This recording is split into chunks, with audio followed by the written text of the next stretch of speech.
You're unmuted, Mark. We'll bring the meeting to order. I have a paragraph that I'd like to read so everybody's aware that this meeting is being recorded. This meeting will be recorded and will be posted to YouTube and other social media platforms. By participating in this meeting, you understand that the recording could contain your video stream or your audio stream, including images of yourself or anyone in the room with you. If you choose to enable your video or audio device during the meeting, as well as anything else or anyone else that may be in the background, could be recorded. The recording could include any opinions you contribute and anything you say about yourself. On occasion, chat within the meeting could also be captured in the meeting recording. Therefore, anyone attending the recorded meeting may have aspects of their personal data recorded if they actively participate or not. We'll move for a roll call. Mrs. Thompson? Yes. Mrs. Chamberlain? Yes. Mr. Nutter? Yes. Chairman Wickler? Yes. Mr. Kelly? Okay, No, he's not here. he's not here. No. Okay, Okay, That's it. thank you. We need to move for an approval of the minutes of January 24th, which was our first budget meeting for the year. Make So a mo. moved. Oh, Go ahead. Second? Second, Mrs. Chamberlain. All in favor? Walter and then Deb. Any opposed? Any abstentions?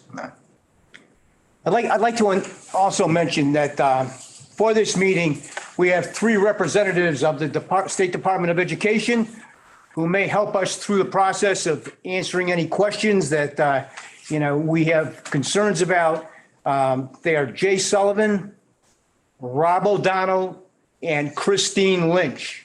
And we will be relying on them perhaps to answer any questions that may come up throughout the process. For questions that those folks on Zoom may have, what we really would like you to do is put them in the chat. And we will periodically visit the chat throughout the course of the meeting. Cheryl Duval will be making a presentation on the revised budget iteration 2. And as we go through this process, what we plan on doing is stopping periodically and, answering any questions that you may have that related to what you just heard being presented.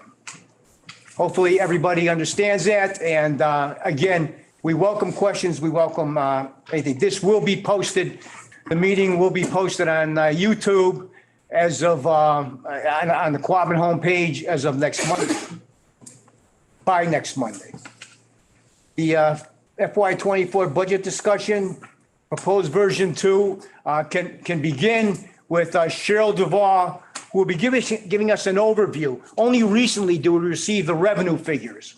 And although they aren't totally where we anticipated them, it's something that we can work with because the prior meeting, we did not have this information. I'm going to turn this over to Cheryl. Oh, Cheryl, you're muted. Thank you, Mr. Wiggler. I certainly apologize for not being on site tonight like I had planned, but I feel worse today than I did last night. Mrs. Bennett is going to put up the presentation for us, and I'm going to actually get off my camera and go along on my version here, if that's okay with everyone.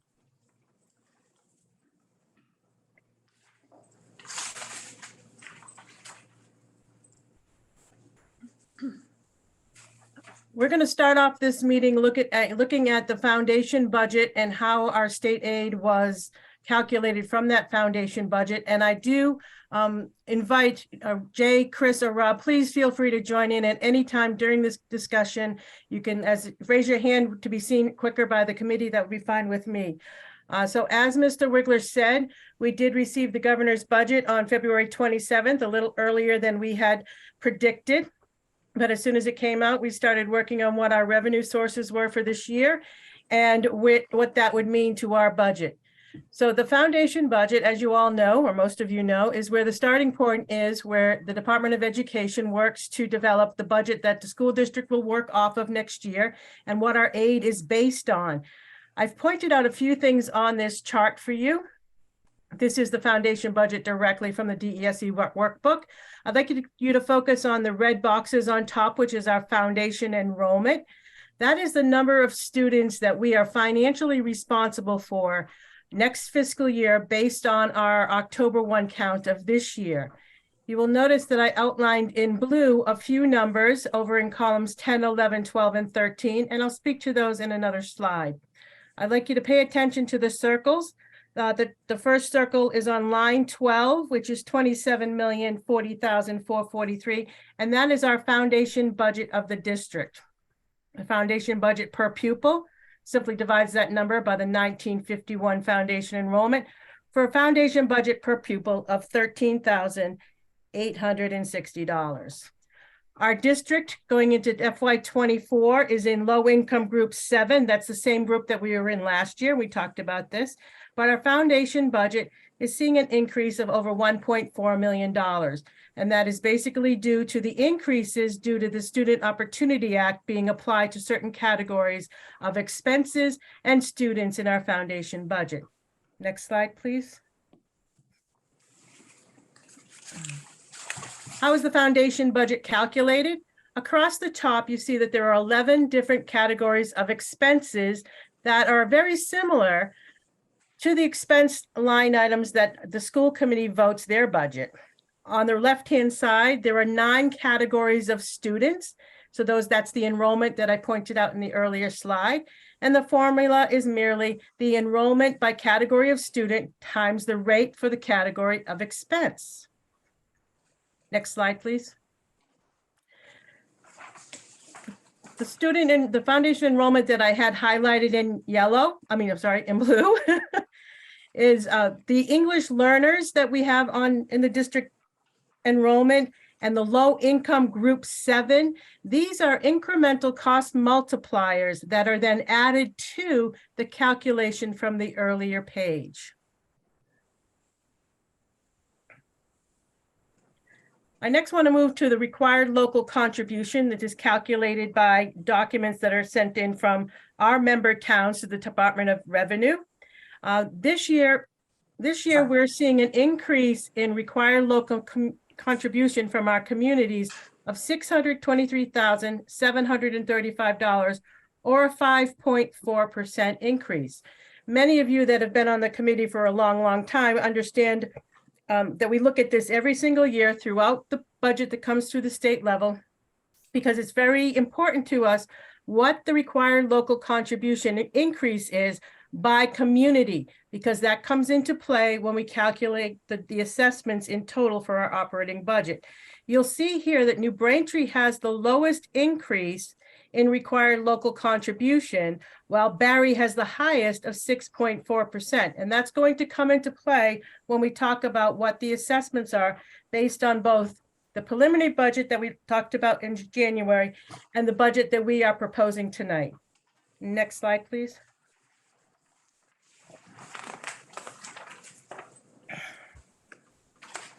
This is another page from the workbook that DESE sends out to us. And what I want to point out for our committee is the calculation of hold harmless debt. We have this conversation. I think we've had it for decades now, actually. Our foundation budget for this year is highlighted in green. I just highlight it and make it larger in the blue box. It's just slightly over $27 million. When you subtract the $12.2 million that are required local contributions from our communities, our foundation aid calculation would be $14.8 million. Yet, under hold harmless, districts that are in declining enrollment and see a hold harmless do not see a reduction in their Chapter 70 aid from the year prior. So you see that our year prior Chapter 78 is being increased slightly from 16.82 million to 16.88 million. So what we're doing is we're seeing that we're getting more Chapter 78 than the formula provides for, thus creating a hold harmless situation. For FY24, our hold harmless debt will be just slightly over $2 million. Last year, it was $2.8 million. So the effect of SOA on our foundation budget and the categories that they're calculated to come up with the foundation budget is a reduction of close to $757,000. This is a lot less than we had hoped for, at least the superintendent and I had hoped to see a little more closer to what we saw last year, hoping for a little more close to $1 million, but that didn't happen. Next slide. It didn't happen because once again, we had a reduction in enrollment. Not only did we have a reduction in foundation enrollment of 15 students from last year, we also had a reduction in low-income enrollment, in which we get that additional multiplier for students in those categories. And we also lost English learner enrollment, which again gave us a cost multiplier for students in those categories. This formula is very similar to the one on the first page, but it again calculates hold harmless debt in another manner with more variables. Next slide, please. So looking at the budget that came out on February 27th from Governor Healy's budget, our state aid revenue, we are just receiving minimum aid. Minimum aid this round of the budget is $30 per student. So our total increase in Chapter 78 is slightly over $58,000. We get that $58,000 for many, many years. Transportation aid actually is projected to go down on the initial cherry sheet.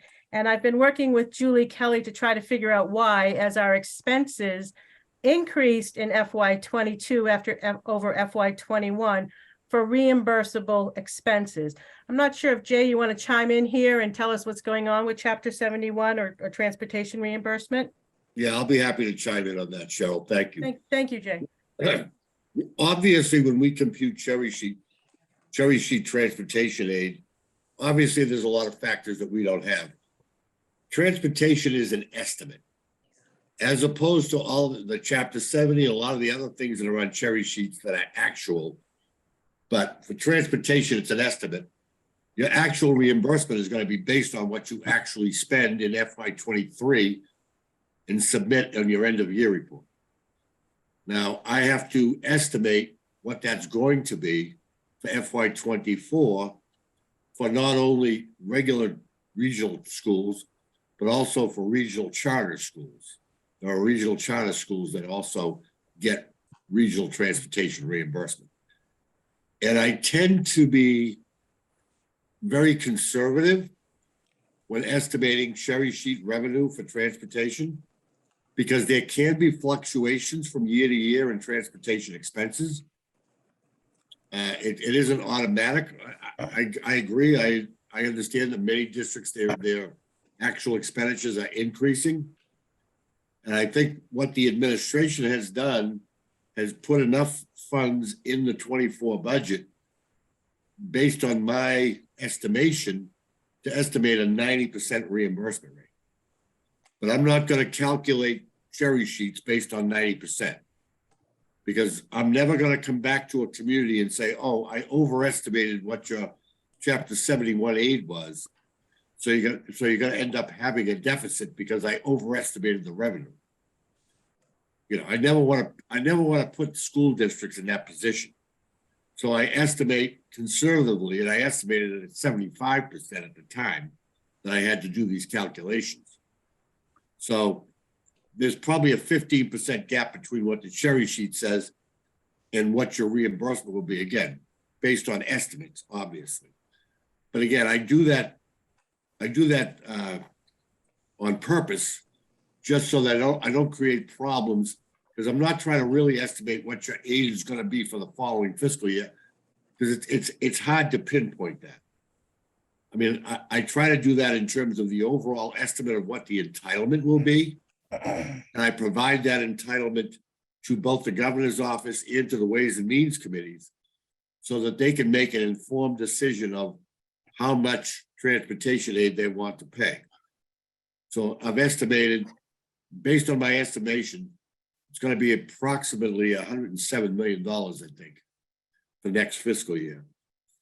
And I think the governor's budget has estimated it based on what they submitted for House One to be at a 90% rate.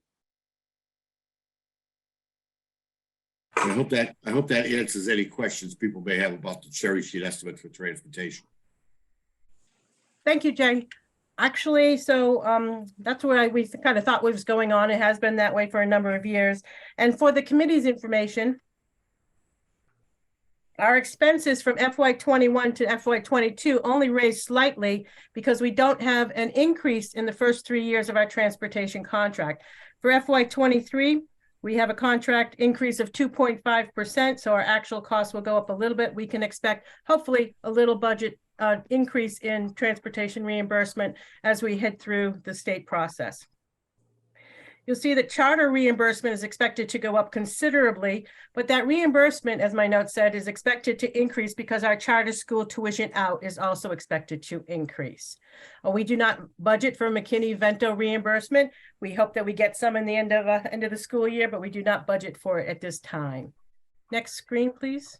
Well, Cheryl, if there's something I can say about that, I do think the governor is really trying to be, I think last year that homeless transportation reimbursement was funded at 100%. And I think the governor is trying to fund as much as that as possible. And I think based on my estimate, I think it's around 95% in terms of what I estimated for FY23 costs that will be reimbursed in FY24. So I would caution the committee, because we haven't seen a whole lot of that revenue source come in. I'd caution the committee in putting anything in there at this time, because as you know, we have a very transient homeless population in our district. They could be here this week, but they're not going to be here next week, or we could have several move in at once. But at this point in the process, I would recommend that we leave it at 0 as we have in future years, and keep an eye out, as Jay says, as we move through the budget process. Next slide, please. Cheryl, could I just ask you to hold for 1 minute? We're having some technical difficulties in the presentation room, and we have a blank screen in front of all the live audience members. So if folks at home wouldn't mind just pausing for a moment, we're attempting to get some technical assistance. Actually, Sheila, I see it. I'm on your screen and I see it. We can't see it. We can't see anything on the screen in the front of it's completely black. It just, Okay. you were all there just a few moments ago. So just give us a moment or two and we'll try to reboot the system.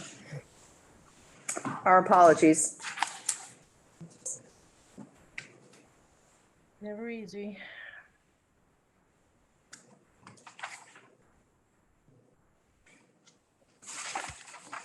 Oh, there it is. Okay, we are Excellent. back. Yes. So except that Jess is sharing her screen. And this is-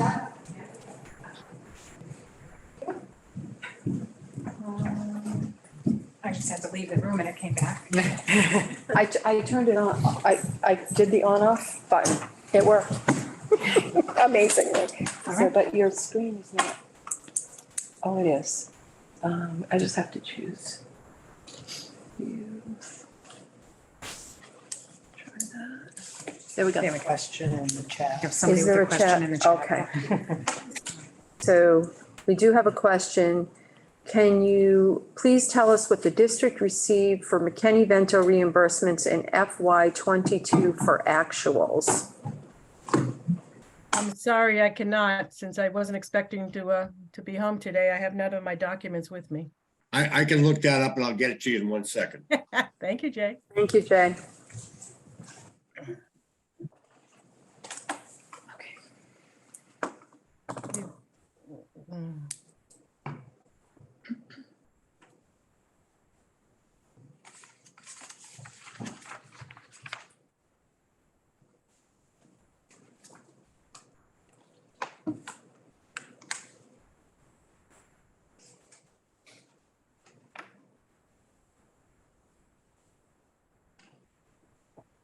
Do we want to move ahead by one slide while he's looking that up?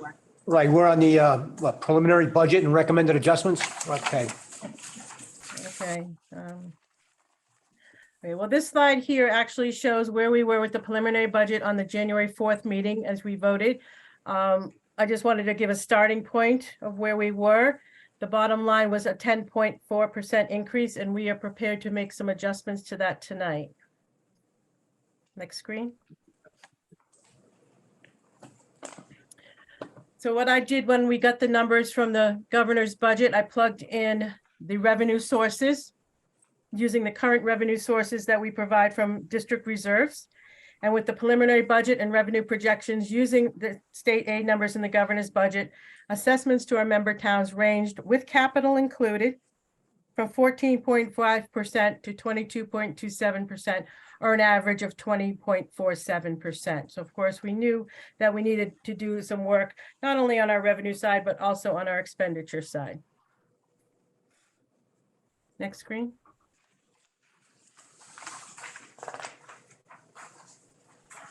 So here are the recommended changes that the administration is making to the budget subcommittee tonight. I don't know if you want us to run through every one. It won't take us that much time, but I also invite Superintendent Muir and the directors that are there at the table tonight to step in and make any comments about these changes.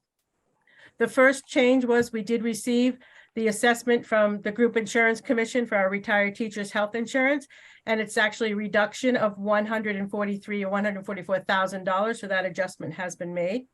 The school committee liability insurance and our business insurance policies for the current fiscal year came in prior to March, and so I readjusted what my projections are for next year and made those changes.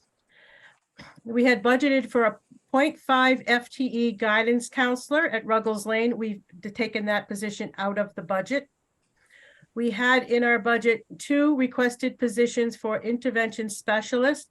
We at the time hoped that we could post that off to our ESSER 3 funding as long as we had sufficient revenues for next year. You all know at the table that we are using ESSER 3 over 2 fiscal years, FY23 and 24. So those positions are not being cut, they're being transferred to the ESSER 3 grant. We had in our budget an increase to, do I have a spelling mistake? An increase to 1.0 of a special ed teacher. That has been removed in this version 2 of FY24 budget. And per the cherry sheet, the initial budget was based on the cherry sheet numbers from last year of tuition out. So we've adjusted them based on the projections for just next year now. Special education assessment for the cherry sheet increased by slightly under $16,000. School choice sending tuition is expected to increase at $102,000. So that has been budgeted now. That number is changed on a periodic basis, so we can make those changes as we go along. We are actually charged for actual enrollment of students. So if a student chooses to go school choice out in September, but then comes back in December, we will have that adjustment in the real revenue that we have to pay. In the expense that we have to pay. In charter schools sending tuition, our cherry sheet number is $74,000 higher than was in our preliminary budget.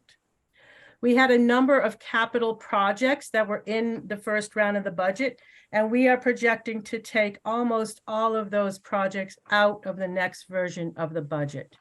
We talked about the chiller replacement at the middle high school. Mr. Clark is working with the company that is going to do a temporary repair. He's doing more research, and he really truly believes that we can get a few more years out of that piece of equipment, but we won't know until they try to do the welding on those panels.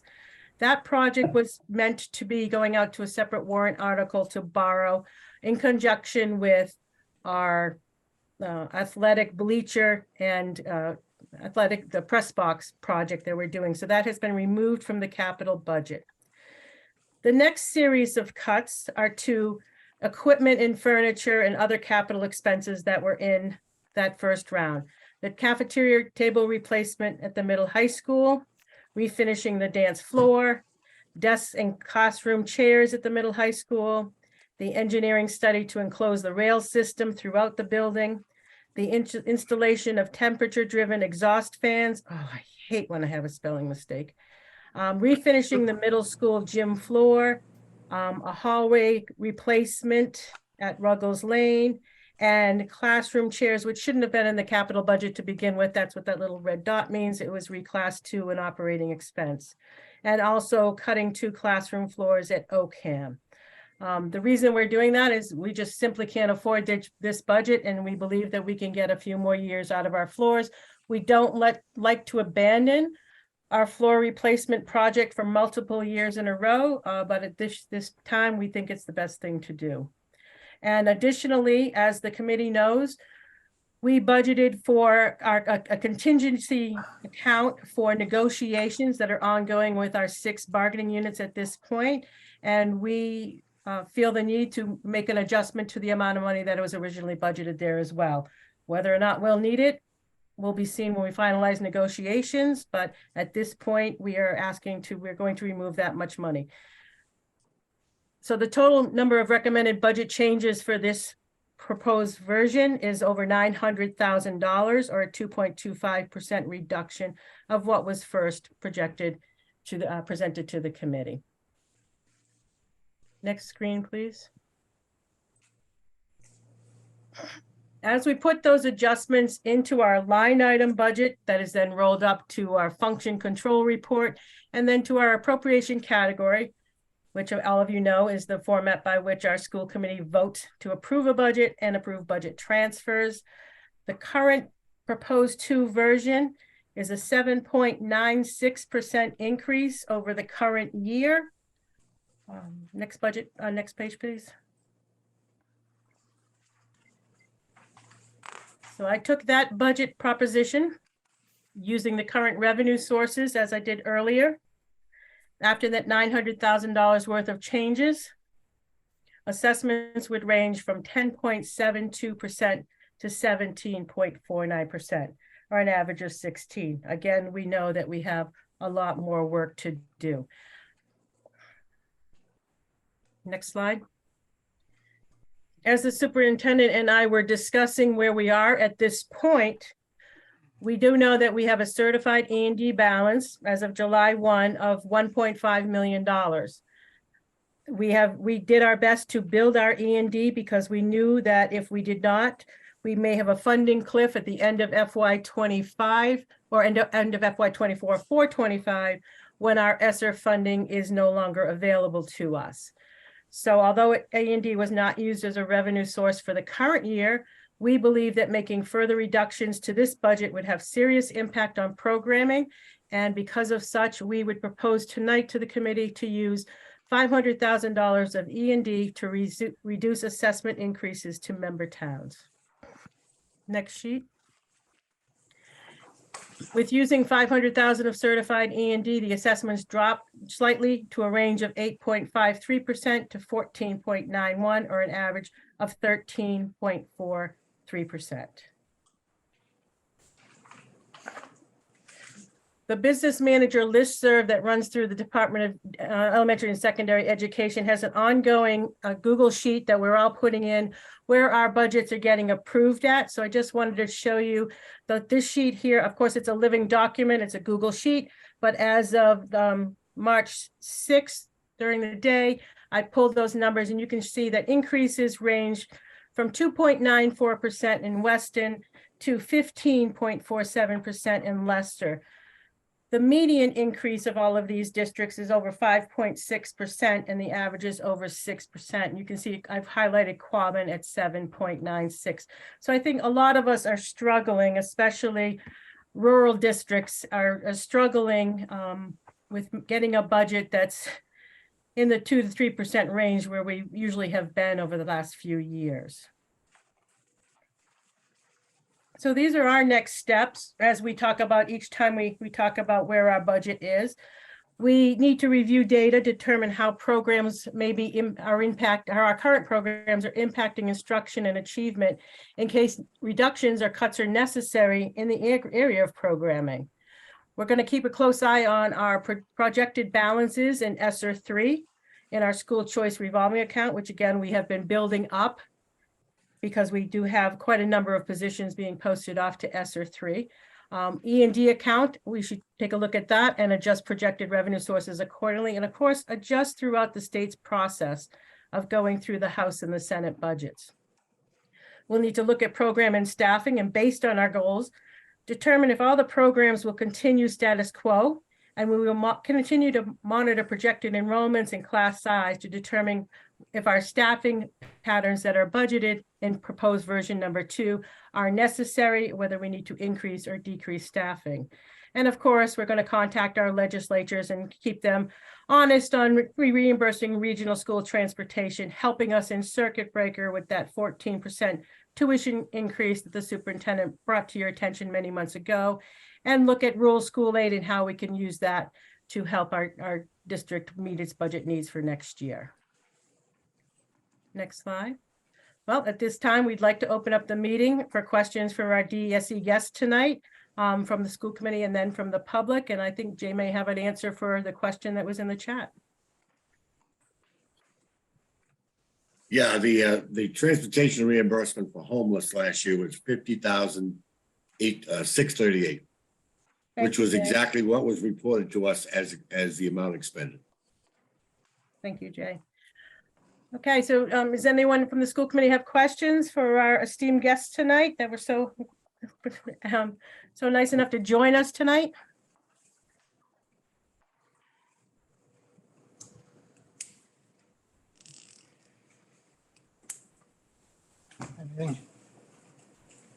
I guess from what I'm hearing on the transportation numbers, I guess there's a possibility that as we go out throughout the year, that we may be reimbursed some additional resources depending upon what our costs are. Was that what I heard?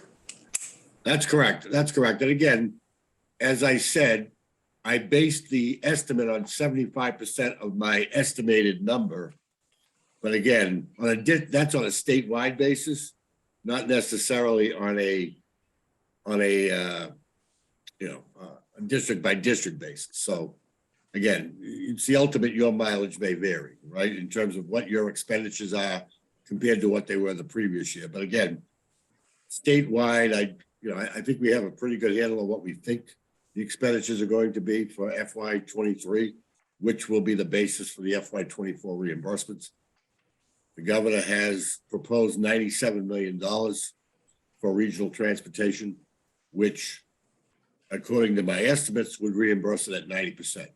Definitely not at the 75% that's listed in the cherry sheets.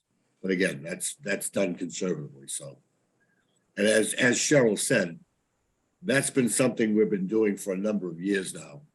So regional districts are used to the fact that, and usually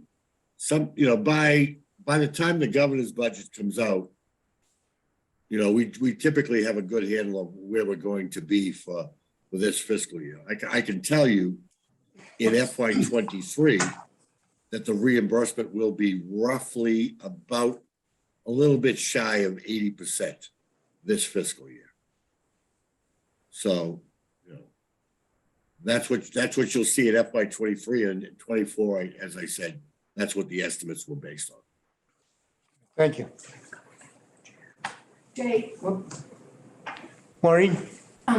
Jay, if there's a supplemental, at the end of the fiscal year, and transportation could be augmented in that budget, we could do a carryover for the school district. Do you see any hope for that to be part of the package as we move into late June?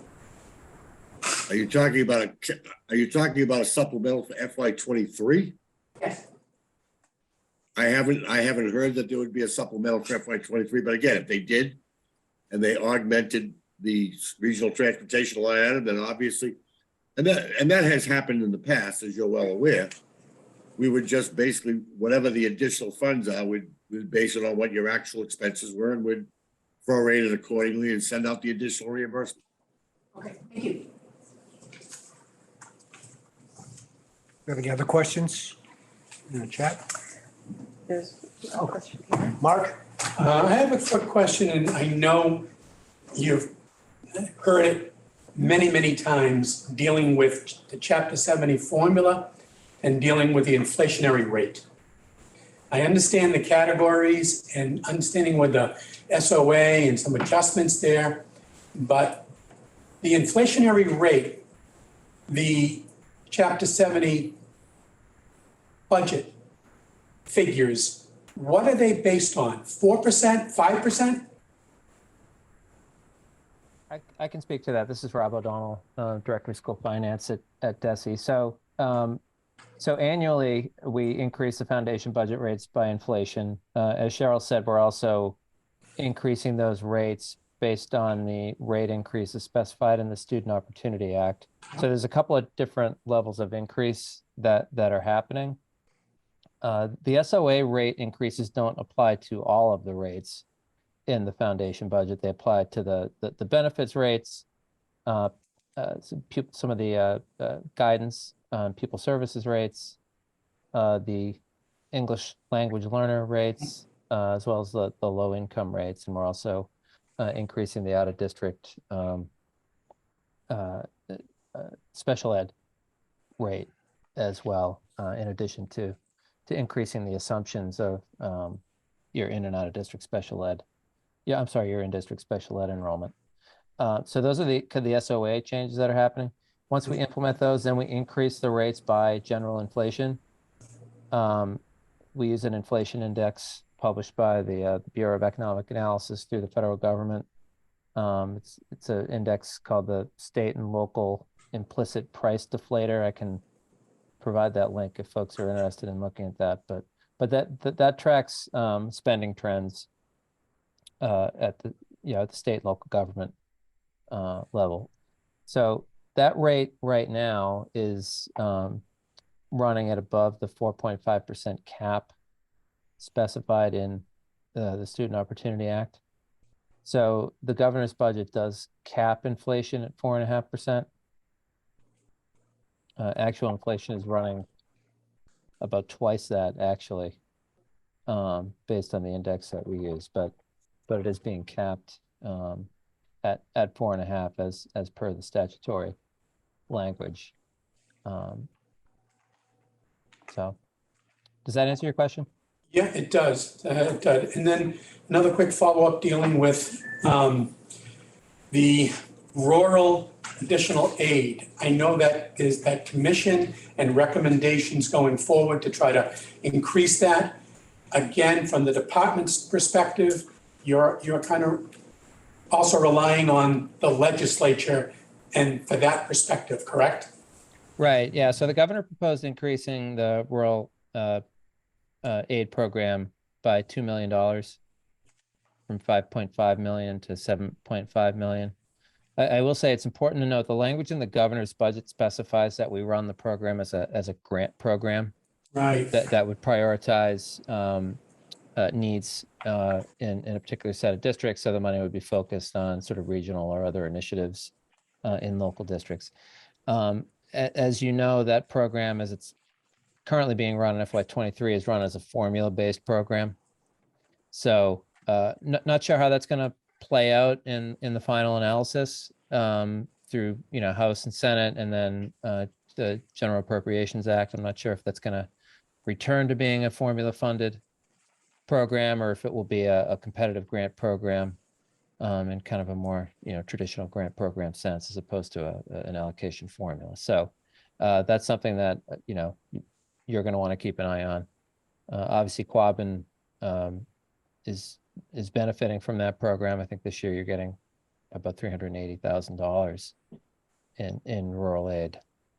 So if that program returns to being run as a formula, I would assume you would see that funding level increase.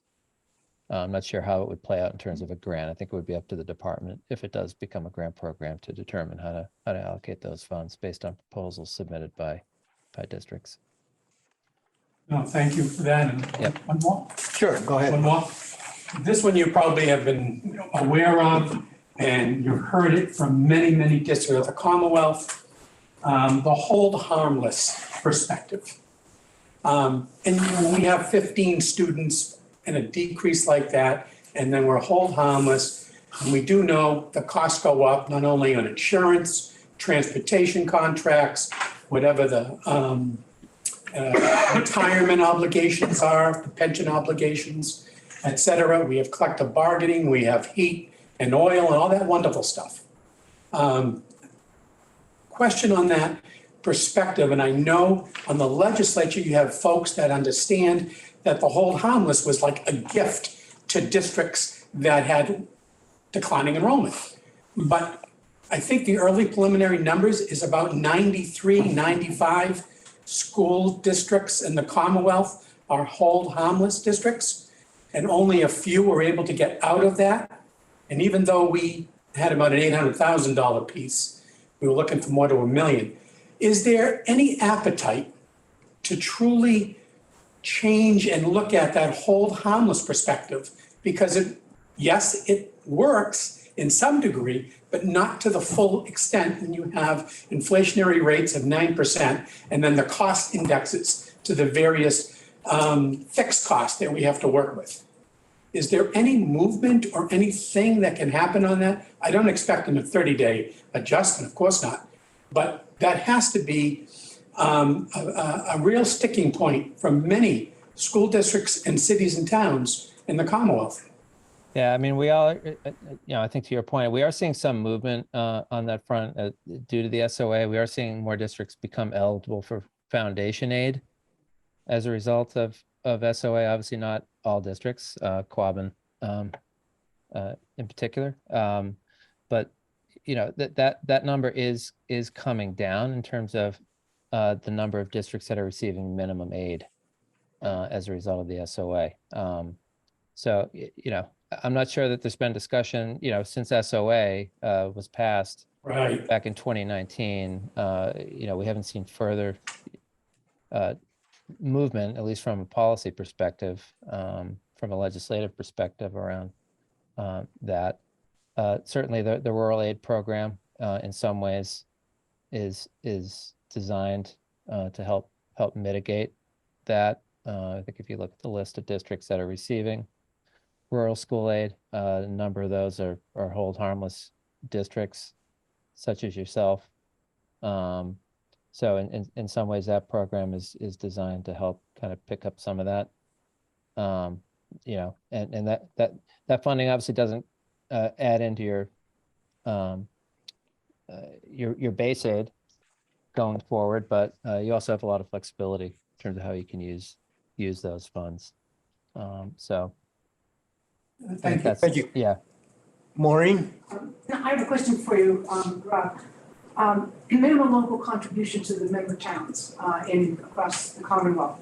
Obviously, Senator Lewis, I think, is again presenting an amendment to the Chapter 70 formula for the 49-51 split to be modified in order to put more burden on the state and less burden on local communities. You see the minimum local contribution increases in some of our towns are pretty substantial before the school even puts pen to paper. So I'm just kind of interested in where I think the amendment is filed again this year by Senator Lewis with some accompanying, other legislators signing on to support. What's your take on that? Would that help the cities and towns that are trying to support schools? Yeah, it could. I think what you're saying is sort of, in some ways, SOA is driving some of that on its own. I think we're seeing that the state share of the foundation budget has gone up. I don't have the numbers right in front of me. I was just trying to kind of pull that together quickly, but the parameters in the formula call for 41-59 share. That the state is contributing more than 41%. I think it's, if memory serves, and I'll look it up when I have a minute. I think we're up at 48% at this point based on FY24 numbers. So we are sort of naturally seeing that number come up, chiefly because there are limitations in the formula to how much we can increase local contributions on an annual basis. We can increase contributions by MRGF, plus in some cases for districts that are a certain level below target, we can add 1 or 2% above the MRGF. But we're seeing that, in a number of cases, that's not sufficient to fund foundation. So as a result, the state is picking up the difference, and we're seeing the state share of total statewide foundation increase as a result. I think if we were to adjust those percentages, I think we would see that, to an even greater extent, right? I don't know. I don't quite, you know, If you're talking to a town selectman and say in the Florida Regional School District, would you say to those selectmen, me being one of them, get yourself out to the legislative crowd and get the Lewis Amendment passed? yeah, I'm not in a position to advocate for particular. I'm not saying, Yeah, I'm just saying, yeah. if you were me. If I was you. I think if he was you, he wouldn't run for selectman. I'm sorry, Maureen, I couldn't help it. It's well deserved in my end, I guess. But I obviously, as I speak, not as only a voice of a school person, but understanding the situation the towns have, any way in which we can favor this formula to, have the state pick up more and the locals pick up less, because the locals are far less able with the constraints of 2.5 to do a heck of a lot more. When you come up and you say, okay, your minimum local contribution has gone up, an average of 5.4% in the towns, and in Barry, it's gone up almost 6%. It's very difficult, and so I know that the obligation we have as municipal officials is to understand the situation and to try legislatively to make it better for us. And I think the Lewis Amendment is worth a lot of our work, and I think the rural schools work is critical for places like west of Worcester. Right. West of Worcester is a very difficult place to live. Nice. Okay. Any other questions from any school committee members? Any questions We do have, on Zoom? What do we have? we do have a couple of questions in the chat. Okay. This question is for, well, there was a request for us to share the other district percentage increases just in a sheet that shows only regional districts. So we can't manipulate that chart right now that we presented in Cheryl's presentation, but we certainly can develop a chart based only on regional districts and share that with communities. If I think this question is from Ms. Monroe from Hubbardston.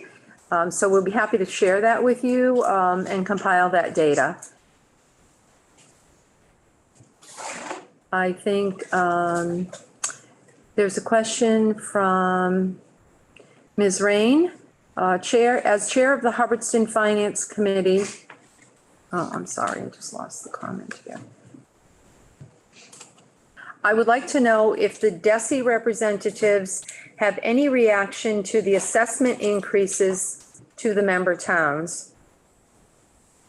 Well, there's so many factors that kind of go into the assessment changes, whether they be on enrollment, and some of it's based on your regional agreement. Some of it's based on how the enrollment fluctuates between members. So there's so many different factors that are involved in that. It's kind of tough to make one comment about it to some degree.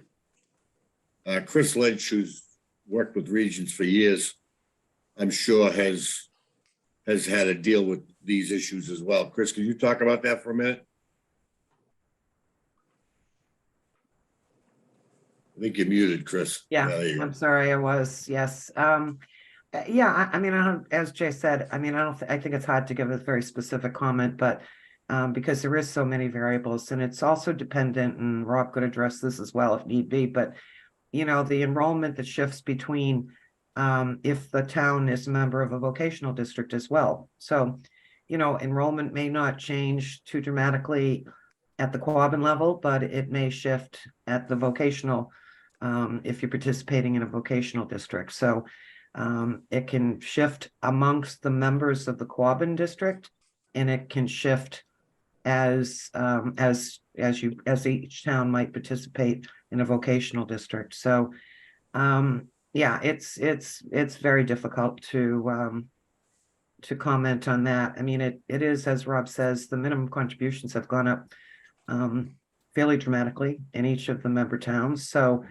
adding on your above minimum contribution to that and expenses related to any transportation costs you may have or capital costs you may have, it only contributes, to increasing that percentage.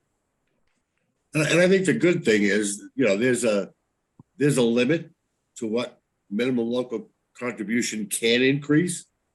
And as a result, as Rob stated, those districts end up getting foundation aid as a result of that, because it creates a bigger gap.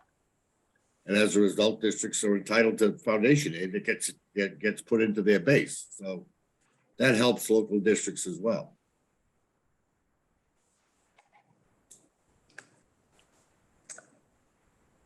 Thank you for those Thank you. comments.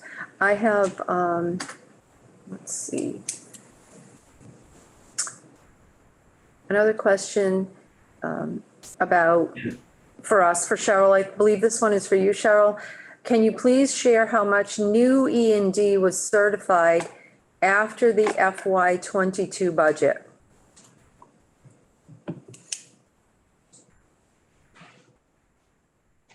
So the number on slide 16 is the certified E&D as of July 1 of this year. The new money is the difference between that number and what the E&D balance was for the year prior, which was $501,675. So the new amount to E&D was $1,074,226. Is that 16? That's not the one I'm talking about. Right there. So that new number that Ms. Monroe is asking for is $1,074,226. And I would like to just make a comment regarding that. We really have, this has been a strategy for us since the ESSER funding was provided to districts to make sure that we are preparing for the end of ESSER funding. As Cheryl mentioned, we have many positions in our ESSER grant. And in order to make sure that we have adequate funding to sustain those positions, should it be necessary to sustain those positions after the end of the ESSER funding, we have strategically tried to build our reserves, both our school choice revolving account reserves, as well as our E&D reserves, to not face a crisis situation, a funding crisis situation at the end of that. So that is something that we planned right from the get-go, and we've talked about it at school committee. We've talked about it with local community leaders, finance committees, and select boards along the way, so that, we've been very public about that. And I think that's one of the reasons that we're recommending the $500,000 as a funding source for this current budget proposal, so as not to deplete our reserves to the point that, we're able to have a successful budget process in this fiscal year, but have a devastating effect on our district in the future. So, and just as a reminder, a couple of years ago, we did, I think, have a $2 million contribution to the budget from out of E&D, excuse me, a $1 million. And that did in some ways come back to bite us, because, we got some feedback from our communities that was not a wise decision on our part, because the following year their assessments increased, because we weren't able to do that. We weren't able to sustain that kind of E&D contribution to reduce assessments. So I just wanted to sort of put that in context. There is a question in the chat, or a request in the chat, that we share again the slide with the current assessment estimates for the member towns. So that would be our final slide there. Slide. Cheryl, my question ties into that question as well.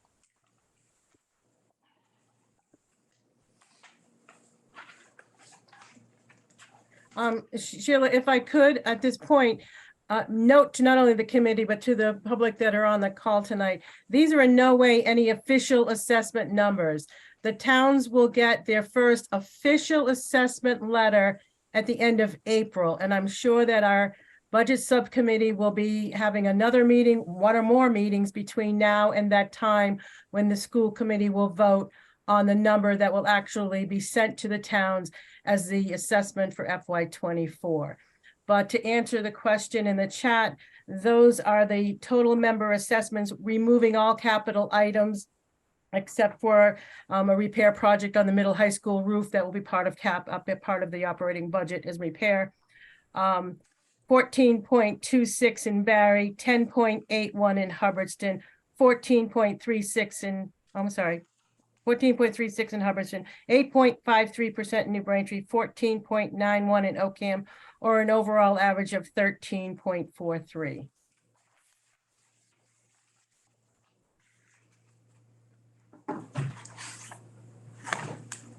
So does that answer the question?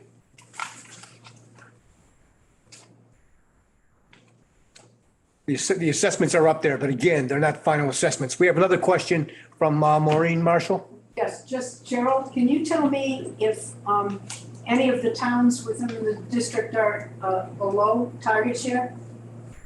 I have done that work, Maureen. That's for the presentation in on Thursday in the public hearing. I believe, if I remember correctly, all of our towns are below target share. Okay, that's one of the reasons for the increase in minimum local contribution then.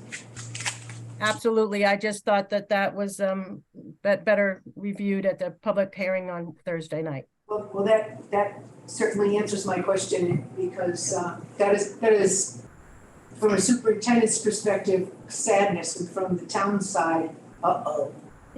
Yes, all of the towns are below target share. Okay, that's okay. Thank you.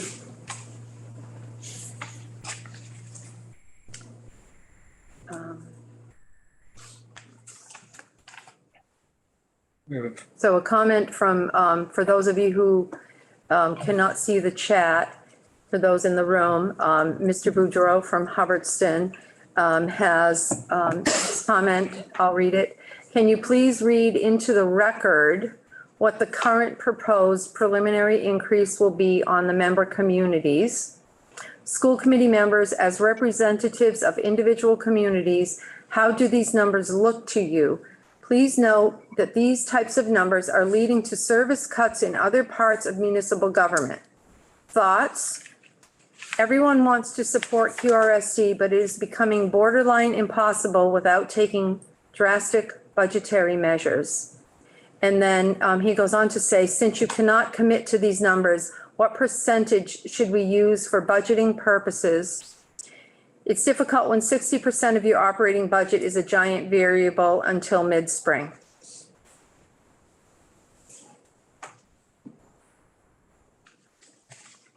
I'd like to make one comment here, if I could, Sheila. Of course. So, Mr. Boudreau, I've been doing this job a long, long time. I think this is my 29th year. And when I was in my previous district, and I think this is all Maureen Marshall's fault, actually. When I was in my previous district, the cherry sheet would come out via snail mail by February 28th.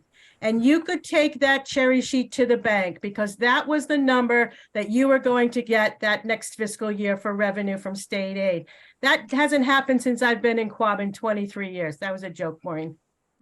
But with the state processing process being what it is today, in that the House numbers probably will come out in April, and then hopefully the Senate numbers will come out sometime in May. That's the new normal for knowing what our aid is. And with our aid being 50% coming from the state, we can't get the number that you need, Mr. Boudreau, to put into your budget. We do the best that we can. I can probably make a judgment today that those assessment numbers won't go up because our school committee is going to work to get them down. But until we know where we're going to get 50% of our our revenue from, we can't give you that number. And I think all three of the DESE reps said a little bit to that point, that there's so many variables, not only on what your numbers do, your enrollment and your required local contribution, but also what Chapter 70 and regional transportation will do for us. So because it's just a different atmosphere of when those numbers come out from the state, that takes us so long to get a number to you.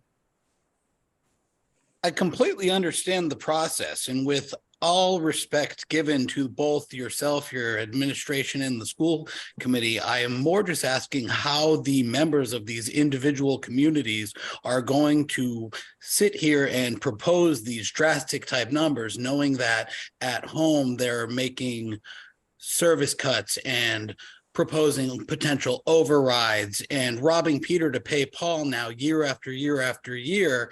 And there's still a budget that I now have to go into my budget spreadsheet and type 14.8%. So I guess that's where my question was, going to the subcommittee members and asking where their thoughts are here. What are they going to do to ensure that the communities they represent are being thought of while also putting into the Quabbin Regional School budget as much as we possibly can.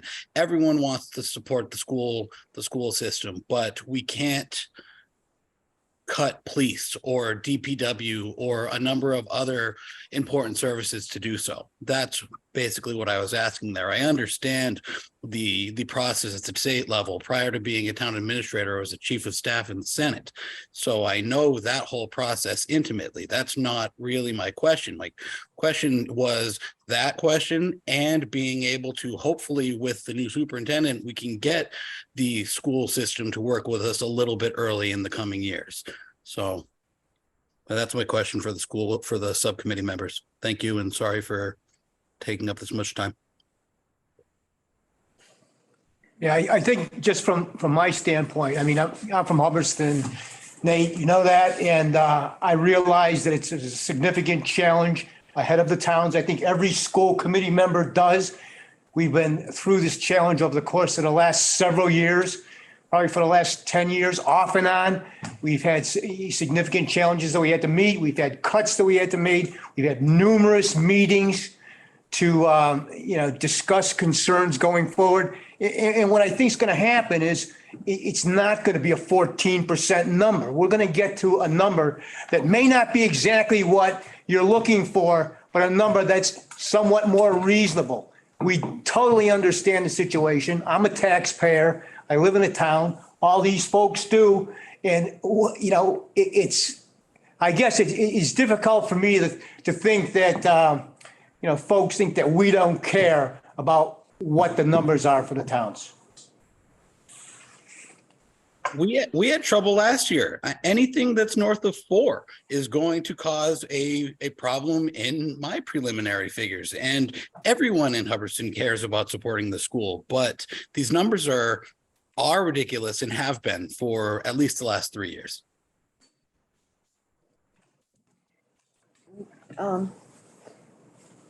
Cheryl, could you share with Mr. Boudreau, I don't know if you have it available to you, could you share with Mr. Boudreau what our budget increases have been over the last several years, our percentage increases?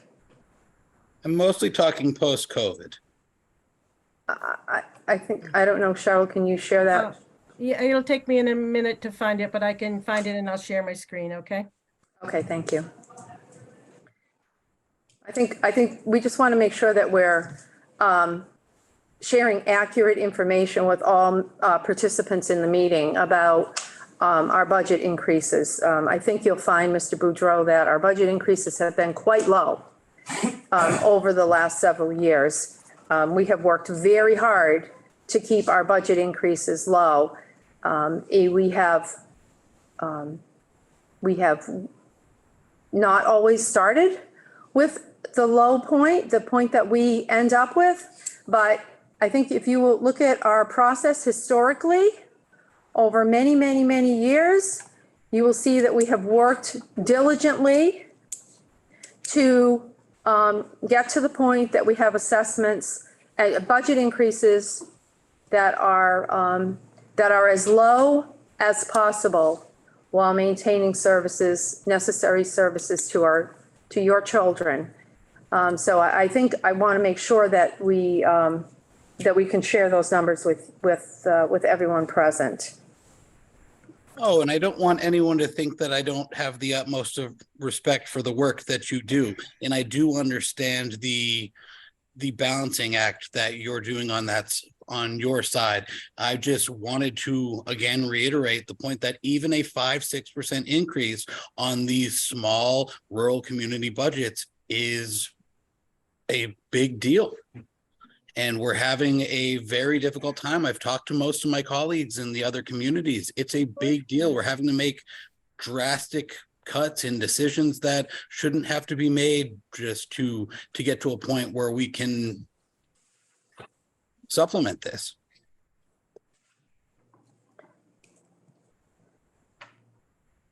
I would also hope that as communities and the school district, that we continue to look for ways to work together to advocate for more school funding, particularly for rural communities.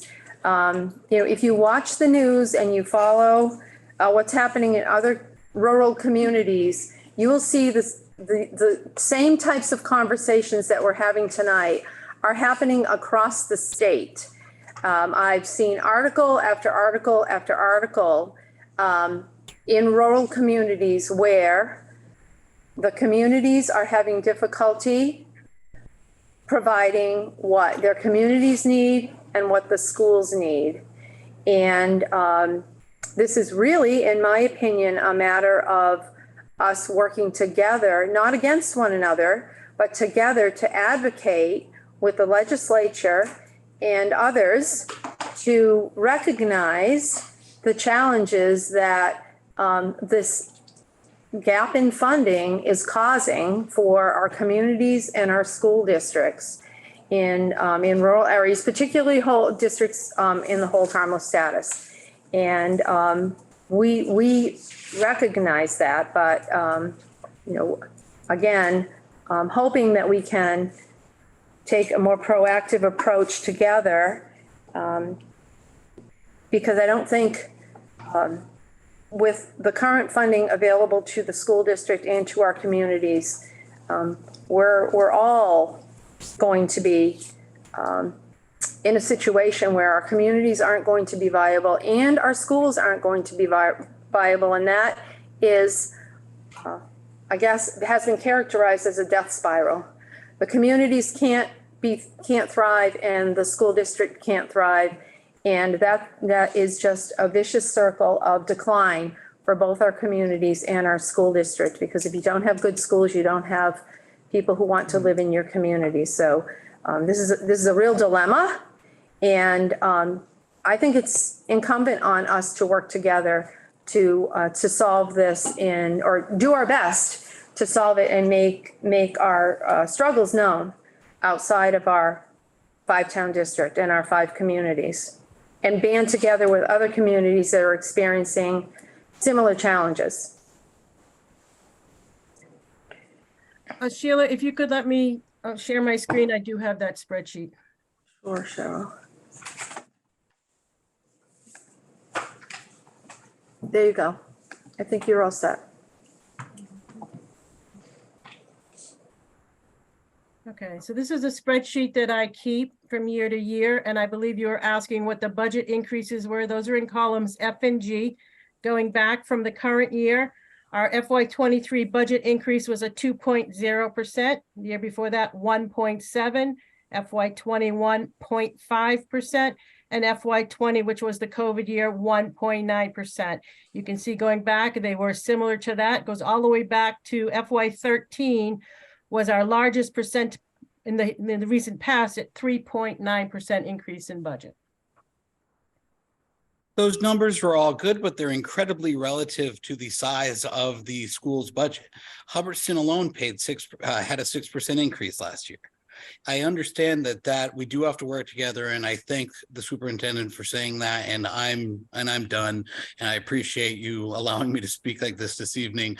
But those percentage increases are based off of a $27 million budget, a $31 million budget, and I'm working with a little right around $10 million.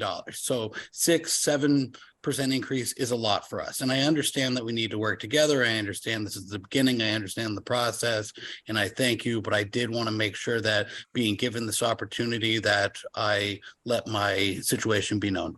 Thank you. Thank you for your comments. Do we have any, is there any other, Let's see, I don't, anything else in chat? yes, there's another comment from Ms. Monroe in Hubbardston. For the next budget meeting, could the school administration please provide what the school services would look like if the regional school district were to reduce services so that the highest increase for a town was 4%? This is an exercise that towns do on a routine basis when expenses would need to be reduced. Expenses need to be reduced. It would be beneficial to towns to understand this from the school perspective. We can certainly go through that exercise and provide that. But I'm not sure that we can get it by Thursday night with the next school committee meeting. And, we could take a look at that and see what that would be down the road. Yes, ma'am. Just a comment from the select board and Barry. We are certainly concerned always about, the quality of the education that our children will have access to. Very important, one of the most important things in our minds. But obviously, we have other services and service delivery patterns that we'd like to keep whole. I really feel strongly and hope that other select boards who are listening to me understand that we have a fight to do at the legislative level. We can fight with the schools if we want, and I don't know how productive that will be. But if we really want to make a change in how schools are funded in our small rural communities, but it's not up to the school district, it's not up to one individual town. It's up to all of us getting together, elbow to elbow, and saying to the Senator Gobies and the Senator Comerfords and those Senator Hines and those individuals who have access to the tools to fix this. They're even working on commissions. They have legislation that they've already filed. We really need as select boards to work with Mass Municipal Association and get Mass Municipal on board.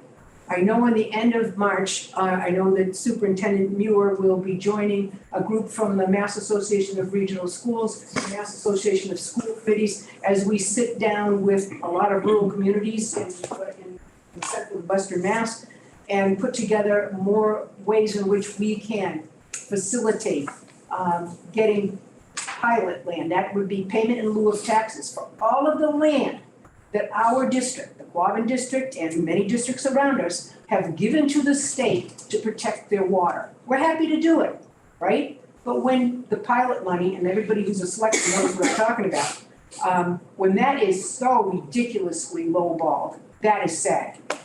25% of the town of Barry, is owned by the state.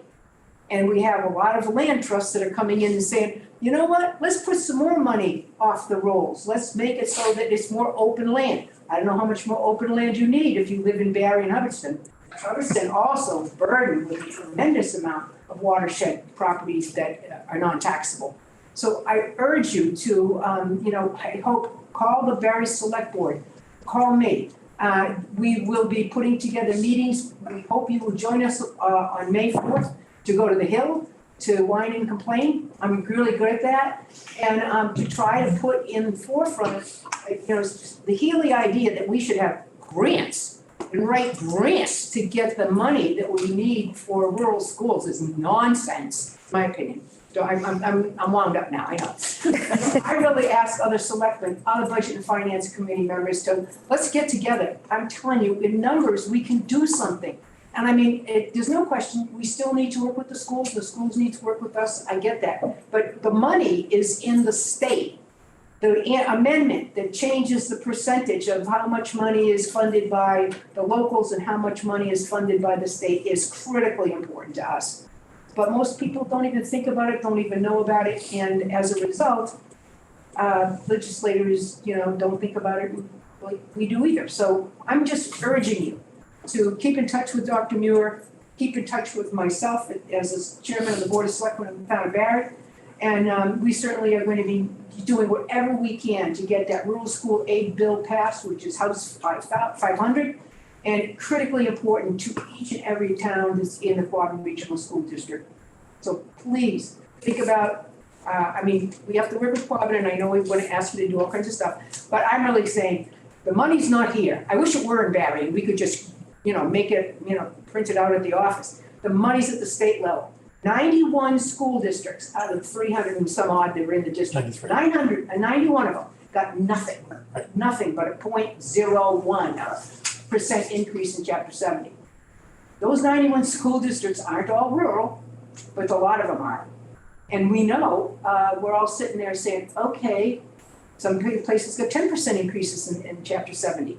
I wish I could be one of them, but we're not. So my hope is that we look at legislative solutions. We can have internal solutions, but it is so small what we can do. It's gotta be a big fix, and it's gotta be at the state level. If not now, when, I say. Could not agree more, Maureen. Do we have anything? We have one more comment from Ms. Rain from Hubbardston. She is saying, I agree with Maureen, but that's a long-term approach, and we town officials have a short-term problem to solve right now. Please invite us to participate in those legislative efforts to advocate for our district. Tell Mrs. Rain, if you could hear me, Mrs. Rain, Godspeed.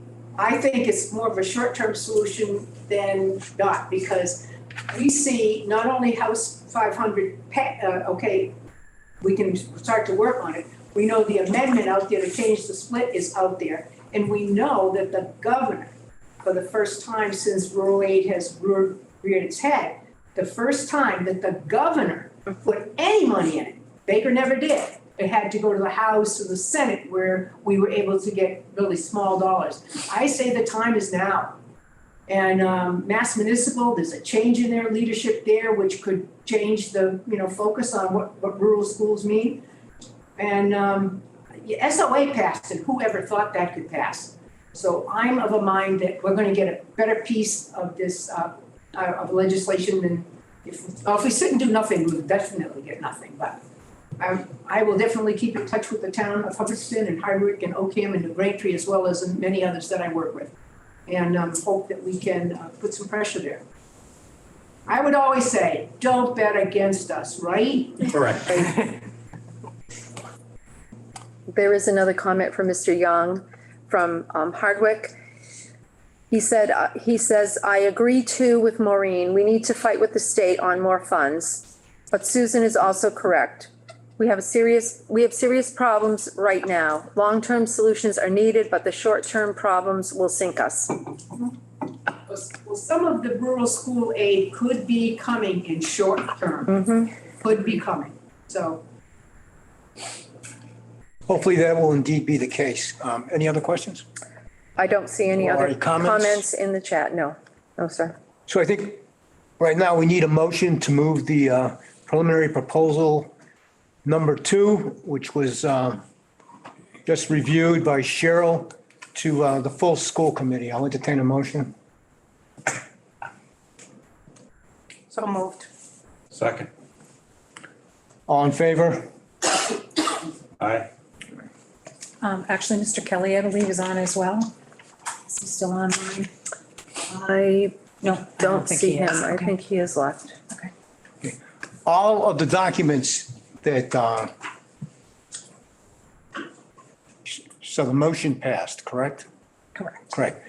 All the documents that were presented tonight will be on the Quabbin Regional School District homepage within the next couple days.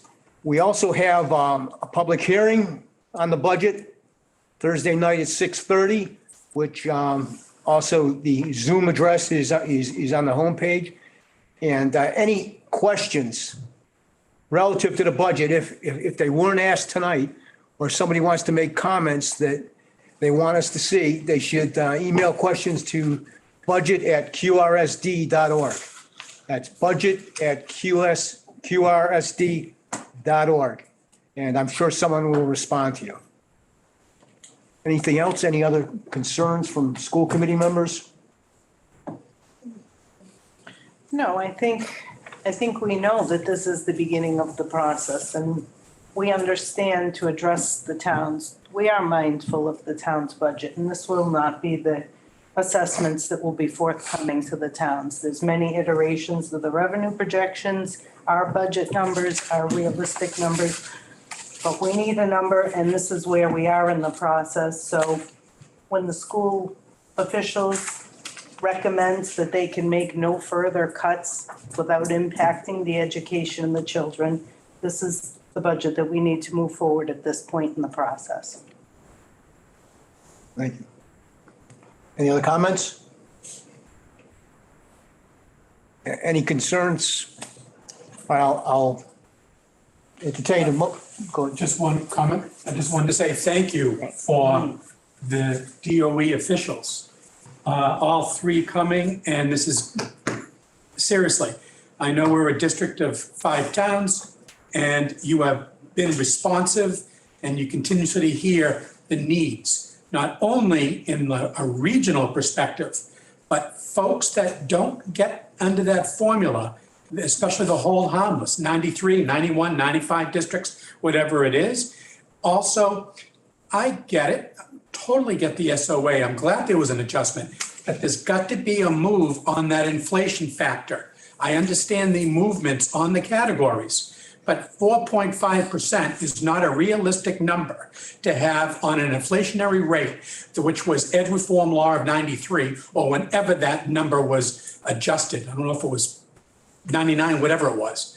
But again, DOE has been responsive. Thank you for taking the time this evening. Appreciate the budget subcommittee to do that. And so anybody can come and listen. And when you hear about not only the formulas, but then the cost of what it costs for the minimum local contribution and where people are not at target and what the formulas are, I'm glad DOE is hearing. But you know what? It would be nice, and this is just my wish list. How about a gift of $2 million to Robin to allow us to move out of homeless debt? Maybe there's a grant that could be given to hold harmless if Healy and company believe in grants or something. But I'm just thinking there's a way to help school districts with losing enrollment of 10 and 15 at a time. We're not losing hundreds. We lose hundreds over time, but 10 and 15 and get $58,000 when we see an increase of what we have to deal with. So thank you, DOE. Thank you for that. And I really appreciate coming to the budget subcommittee to hear more. Thank you, everybody, for attending. And I'll entertain a motion to adjourn. Motion to adjourn. Motion to adjourn. Second. Thank you, Jay, Chris, and Rob. I appreciate your time. Meeting adjourned. Thank you. Good luck.